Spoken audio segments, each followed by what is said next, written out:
Hi, my name is Elena Etcheverry, and I am the founder and executive director of Charity Wings Art and Craft Center in San Marcos, California. And I wanted to share my IVF journey with anyone who might benefit from hearing this story. This is my first time vlogging. I'm going to post this on my blog, and people will be able to search it, and hopefully it will help.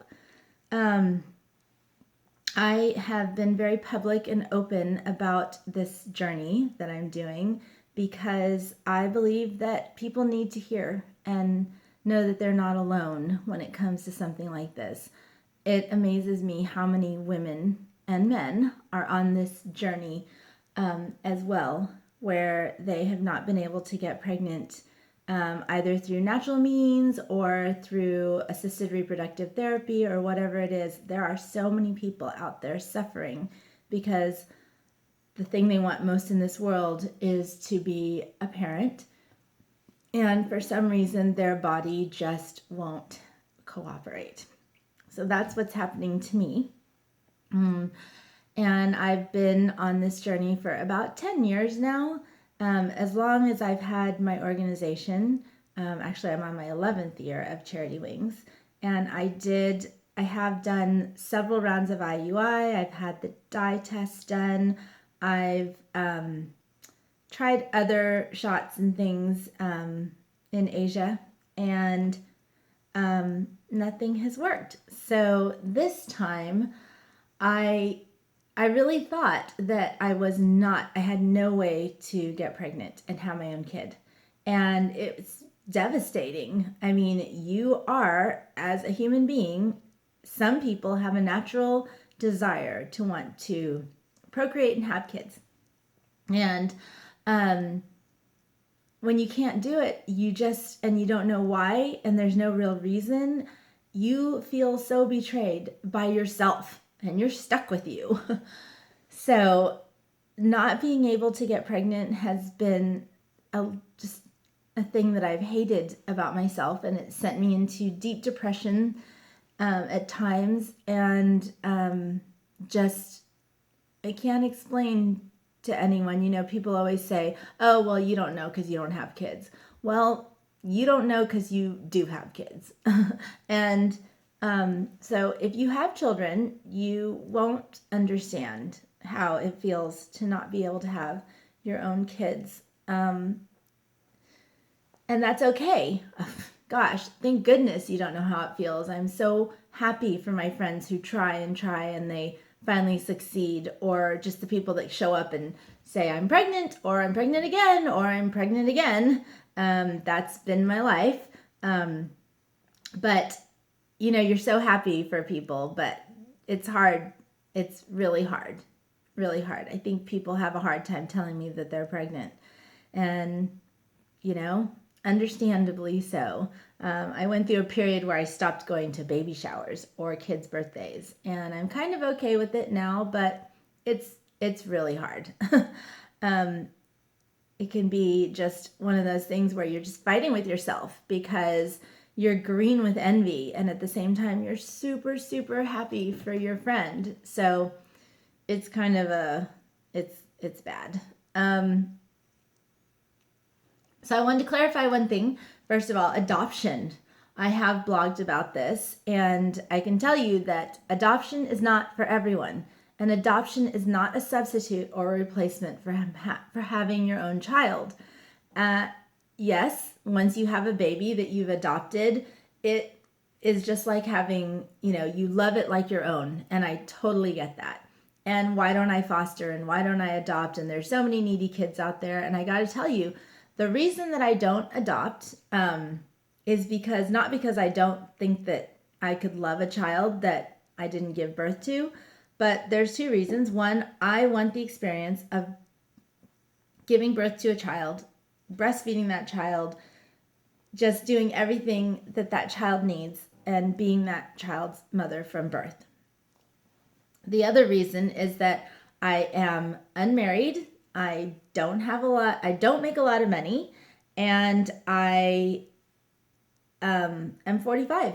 So if you know anything about the adoption process, when you're getting a newborn baby, unless you are buying a baby on the black market, or if someone is doing a surrogacy for you, or if I don't know how you get newborn babies when you're in my position, but you don't get a newborn baby.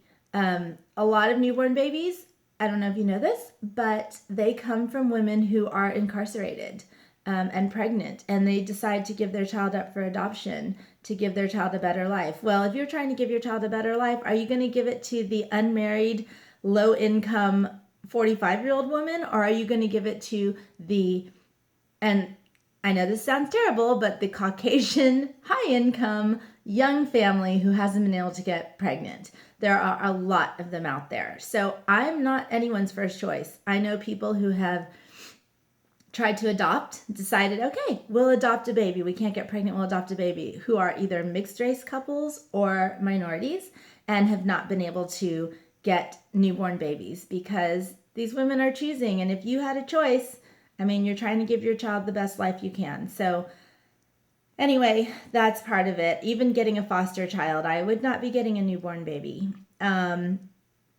So anyway, adoption is not a substitute for people who are trying to have a baby. So next time you hear of someone suffering from infertility, probably best to leave the adoption comments out of the conversation. Let someone who wants to adopt, let them bring that up to you. It's really just a very painful personal thing that they're going through. And if they're sharing it with you, let them share. And just the best thing you can do for someone who's having trouble conceiving, the best thing you can do is just tell them you're sorry and give them a hug and just be there, because I want to be a mother more than anything in the universe. It is the most important thing to me.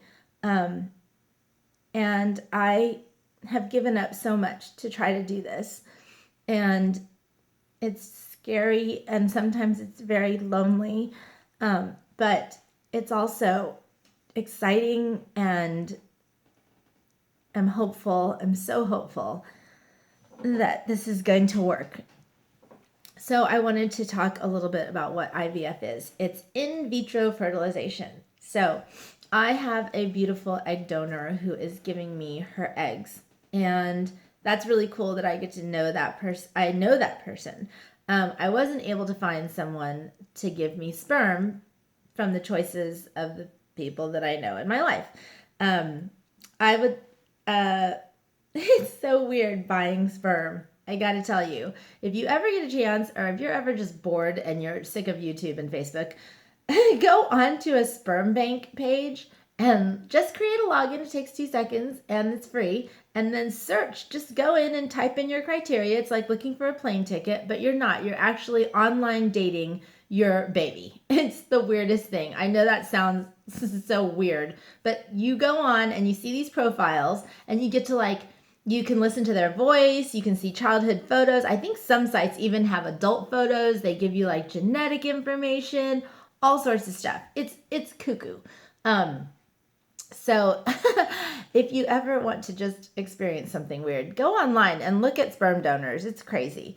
But it's pretty cool because I get to pick this person and off of criteria of what I would want for my child. So I have pretty much settled on a sperm donor at this point. I haven't bought the sperm yet, but I'm pretty sure I just have a couple things I'm looking at, and then I'll have my sperm donor picked. And it's kind of crazy. The sperm donor, they've already signed off on all their rights. But with the egg donor, I mean, I've got this 10-page document that I've been going through and trying to figure out all the nitty-gritty, because I know the person giving me the eggs. They know me. They're going to be in my life. They're going to be in this baby's life. And at what point do you tell the baby who she really is to them? I mean, it's funny because she's not the biological mother. She's literally the genetics that were donated and the egg donor, but she's not the biological mother. That's me. It'll be my body that carries this baby, or babies. I am planning to transfer 2 embryos. So how it works is you buy sperm. It's about $700 to $1,000 a vial, and you need to have at least 2. And then if you plan to have any further children that or more kids, and you want them to genetically be the same, then you could buy more vials to freeze and store. It's kind of crazy. Like, you'll look on the sperm bank website and it'll say like low vials or low supply or whatever, and there's only like 17 vials left. So it's crazy. Anyway, but you buy sperm, you buy eggs, or you get someone to donate eggs to you. And the whole cycle takes about 6 weeks from start to finish. Obviously not to finish, but the cycle part. So that's the egg retrieval and the transfer. And it's kind of crazy because at 45 years of age, I found out, when I was 44, so I just turned 45, I found out that just because you can't get pregnant, like, I really didn't know this, or maybe someone told me and I just wasn't ready to hear it. I don't even know. But I didn't know that just because you can't get pregnant doesn't mean you can't carry a baby. And it makes so much sense because I see these pictures where like someone's mom is carrying their kid and this woman is obviously older. How did she get pregnant? Well, it's not. She's just carrying the baby. And so it's crazy. When I found this out, a friend told me and I was like, really? Like, are you serious? And she was telling me about the snowflake babies, which are leftover embryos. Like, if I get pregnant and I have more embryos, they're frozen. And for some people, they feel like that's a life and they want someone to, make that life happen. And so they will donate, or I don't think they can sell them. I'm guessing they're donating those eggs, the embryos, and someone can buy them. I don't exactly know how it works because I didn't do it.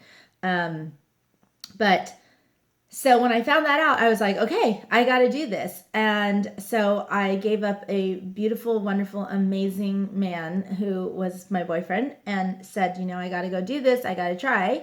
And I'm now on this journey and it's super, super crazy and super awesome. But I wanted to show you one other thing to kind of make you understand, so you can have a little picture of how this works. You walk into the fertility clinic and you talk to the doctor and he tells you about your chances. So the first thing is, as a 45-year-old woman who is healthy and, whose tests have come back great, I've already done a mock cycle to make sure that my uterus lining will thicken, and that's how you carry the baby. That's like progesterone. It's what you take, what's in your birth control pills, which makes your uterine lining thicken, and that's preparing for a baby. So the birth control pills trick your body into thinking you're pregnant because it's got the thickening of the uterus. So you walk in and they tell you, and when we went in there and he told me that my chances of getting pregnant at 45 with donor embryos is 50%. I was like, are you kidding me? Because if you look on the internet, my chances of getting pregnant at 45, having not had a successful pregnancy, are like 0.02%. So me getting pregnant with my own eggs is like almost impossible. It's like, I guess, lottery or lightning level of chance. And then to find out that, like, if I just use someone else's eggs, some healthy, viable eggs and healthy, viable sperm, and put them together and get healthy, viable embryos, I have a 50% chance of success. Now that's if I transfer one embryo. If I transfer 2 embryos, my chances of success go up to 75%. It's insane. I was like, are you kidding me? Of course, now there's a 40% chance of twins. But whatever, like, those chances are insane. So I was like, okay, whatever it is, I have to find a way to do this. And my friend Natasha, she told me, this was a few years ago, and she said, if it's just about money, you have to do it. Find the money, make it happen. Go out and save however you can do it. Make this happen if it's just about money. And back then I was like, okay, I'm going to do it. But then when I found out my chances were like 0.02%, I was like, what am I thinking? That's $30,000. Well, so here we're on to the next subject, but that is a lot of money for a chance that is so small, such a small chance. And then I started thinking about I don't know, other options, and I just didn't pull the trigger. And it's sad that it's about money, but sometimes it really is about money, because how much can you, I don't know, everyone's got their own journey and everyone's got their own ideas, but yeah, it can't be about money, especially if the chance is 75% with 2 eggs, or 2 embryos. So I was so excited, and I left there like so hopeful. But they did show me this, which is super cool. It is how much it costs to do IVF. And I know it's backwards because I'm on the selfie cam. But basically, there's 2 options. One is through a guarantee program where you get your money back if you use all the embryos that you make. Meaning you take the eggs that someone donates, you take the sperm that someone donates, they put it into a petri dish, shake it all out, figure it out, take the best ones that are viable, and they transfer. If you're doing a fresh transfer, they transfer 1 or 2 into your uterus, and if it takes, you're done. If it doesn't take, you keep going until all your embryos are gone, transferring 1 or 2 at a time. Ideally, I'm hoping for 10 embryos. That gives me several chances, because in reality, if you're doing IVF, you cannot go in there thinking you're only going to do it once, because then what is the point of doing it? You have to try until you succeed, or until you have no more chances. So I'm going in, I'm going to have 2 embryos transferred. My chances of success are 75%. My chances of twins are 40%. And yes, that scares me, but I would accept that blessing and be so happy for it. And then I will be freezing the rest of the embryos, however many times it takes. But so back to the success guarantee. If I am not able to have a baby, a live birth, and all the embryos from this egg retrieval are gone, then they give me my money back. It's kind of crazy. I don't even know how this whole thing works, but they're there. Well, what they tell you is they are there to have a mutual goal of getting you or me, the person, pregnant with a live birth. So it is $21,000 if you don't want the guarantee. It is $28,000 if you do want the guarantee. So for $7,000 more, you are getting a guarantee that in the end, you will have a baby. And if you don't, you will have that money to try again if you want to, or maybe you decide to adopt, or whatever it is, go take a vacation and chill out and try to clear your head of the fact that it didn't work. But the other option is just to do 1 round without the guarantee, and then it's $7,000, about $7,000 less, $68,700 or something. That $28,000 doesn't include the $1,750 lab fees, doesn't include the $550 anesthesia. This is for the egg donor. She has to be put under to get the egg retrieval done, which is so interesting. They go in vaginally, and then they use a long needle, and they go up through your cervix into your, through your uterus into your, I'm totally forgetting how this works, but the long needle goes up there and retrieves the little eggs from the follicles that have been stimulated, and it pulls them out. I don't think it's super comfortable, but she's sleeping for the procedure, and then afterwards probably cramping and uncomfortable. So I am so grateful to my egg donor that she's willing to go through this for me. But that also doesn't include the $4,000 in medication for the egg donor, and the $600 to $1,000 plus for medication for me as the intended mother. And then it doesn't include the the embryo storage. It doesn't include, which is like $350 a year. A year. And then it doesn't include the vials of sperm, which is like $1,000 each, and you need at least 2. Doesn't include the attorney's fees to write up this long contract, which is 10 pages of fun legal jargon. I don't know how much the attorney's going to cost. That's tomorrow. And then it doesn't include like any lab tests. It doesn't include the mock trial. You do a mock cycle to see that the egg donor is able to stimulate and produce eggs, and that I was able to have a healthy uterus and carry a baby. And then all the testing, all the what do you call it? What are those things called? STDs. AIDS tests, all these tests, rubella. Oh my gosh, they test you for everything.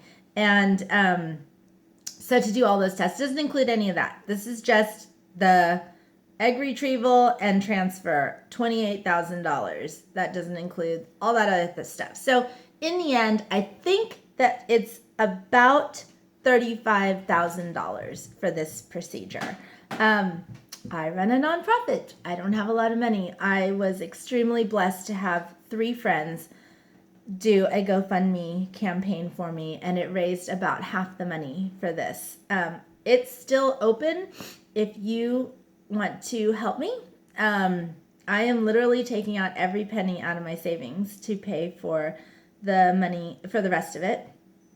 And it's kind of crazy. I'm literally putting everything into this, and I don't know what's going to happen. I don't know what the outcome is going to be, but I am just so grateful for this opportunity and this chance. It's what I want more than anything in this world. It's what I feel like I was put on this planet to do.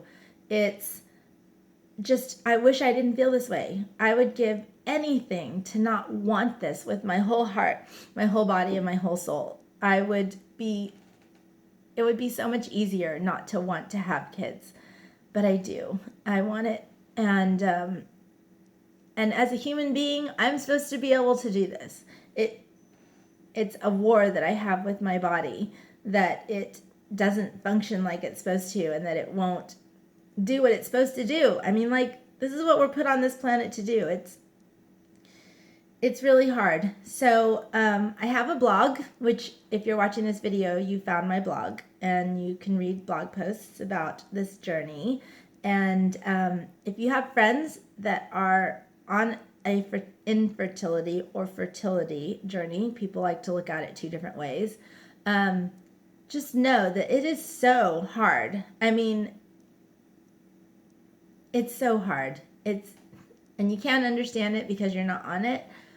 There are so many people suffering from this horrible, horrible situation. I belong to a couple of support groups online, and it's just amazing.